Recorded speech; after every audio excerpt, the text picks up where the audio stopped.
HOA laughed at my amateur property map. One plat proved I controlled their whole parking system.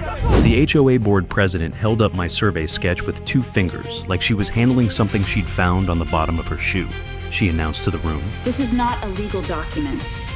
This is something a child drew on graph paper."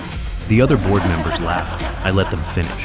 I had brought the sketch to the monthly meeting because the HOA had been towing cars from the guest parking lot for 3 years, billing residents for retrieval fees that had quietly climbed to $85 per incident, and nobody had questioned whether the board actually had authority over that lot.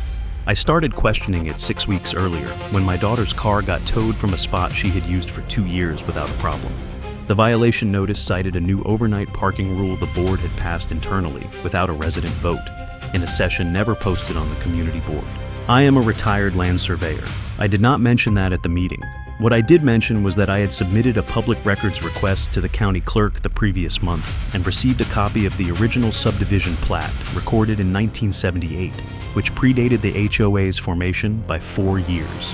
The president smiled and said that was very cute, and that the plat had nothing to do with current HOA governance. She was wrong, and she was about to find out exactly how wrong in front of 31 homeowners. The plat showed that the guest parking lot was never included in the common area conveyance to the HOA. It had been designated as a shared access parcel tied to the original developer's retained easement, which passed to individual lot owners on a pro rata basis when the developer dissolved the entity in 1993. The HOA had no ownership stake in that lot. They had no authority to post signs, enforce parking rules, or contract with a towing company there. Every fee collected over 3 years had been collected without legal standing. The room got very quiet. The president asked if I had the plat with me. I set the certified county copy on the table in front of her, right next to my graph paper sketch. 46 residents filed a joint demand letter the following week. The towing contract was canceled.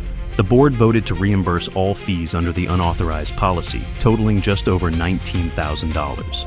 My sketch went on the community bulletin board. Someone framed it. If you want power over people, you should probably read the paperwork first. Drop a comment.